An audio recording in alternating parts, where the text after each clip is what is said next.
So the very night that I had decided I was going to take my life, for the last time, I decided to go to the studio and just record one more song, because of course music was still my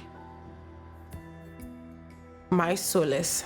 And so I went to the studio that night, that after recording that song, I was just gonna drive on Third Mainland Bridge and just let go of my staring. Earlier on, Yeka Onka had been crowned winner of Nigerian Idol. With it came a promise of money, fame, and exclusive record deals. On the outside, everything appeared to be perfect, but on the inside, her world was falling apart. At some point, things got so bad that I just had fame and had no money to back it up. I realized that I had lost a whole lot of things, and the fear of going back to where I was just coming out from, and the fear of disappointing people that had found hope from me rising from amongst them. It scared me so much that I fell into depression. I was so depressed. Things were not getting better. It got so bad that I lost my home. I lost so many recording contracts that I was in. And then it became so bad that I started living in my car. In an effort to pursue what was popular, Yeka turned to secular music to find some kind of relief. I felt a void that I wanted to feel. So I started grabbing things that I thought could fill that void. I grabbed alcohol, I grabbed smoking, I grabbed different religions, just trying to fill that void. But none of those things were able to feel the emptiness I felt.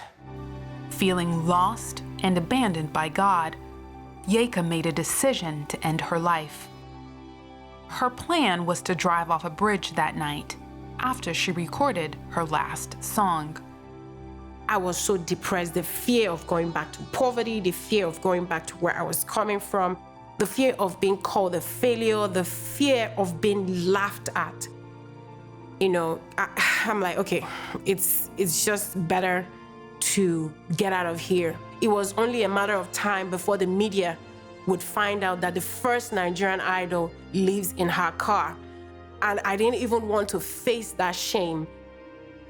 It was at this point that I'm like, okay, you know what? I'm just gonna end it all. Yeka recorded her final song and left the studio with the intention of getting into her car for the last time. But then she was approached by a strange man. His voice was just very soothing. And he said, hold on, I know you want to just drive off because of the environment, but I'm not going to come closer to the car. And then I still was winding up the car, and then I just left my window halfway just in case. And then he went, I know everything you've been through.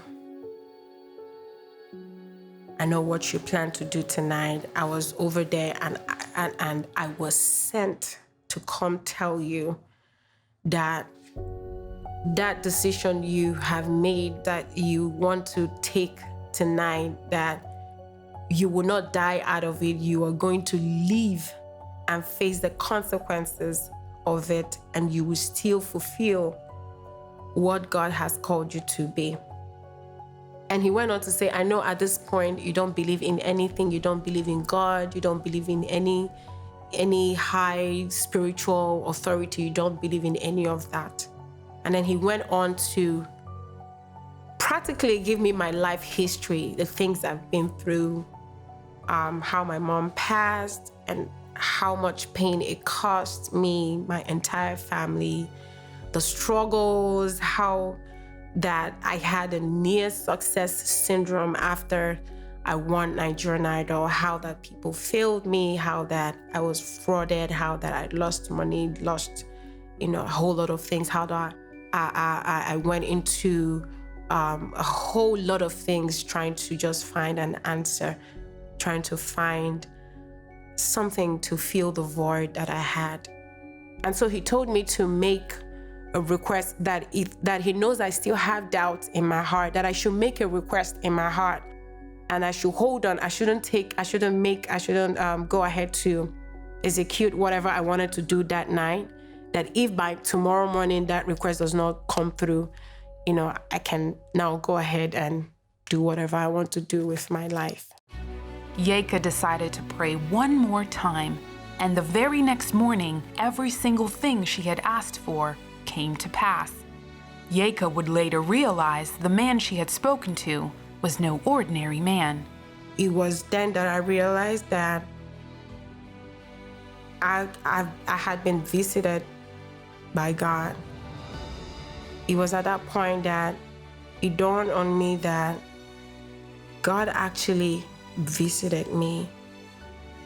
At this moment, I just went on my knees. I went flat on my face. I started crying for mercy. I started crying for him to forgive me.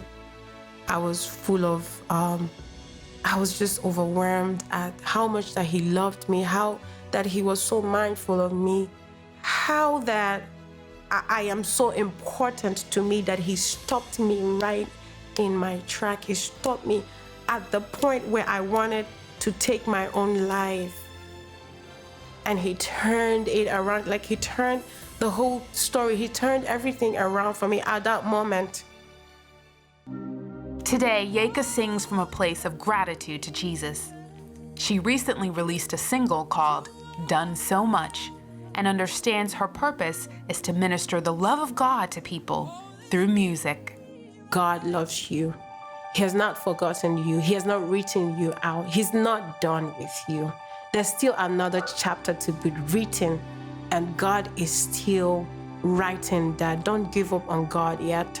Don't give up on yourself. Don't give up on the calling on your life. Keep trusting him. Hold on to him. Come what may.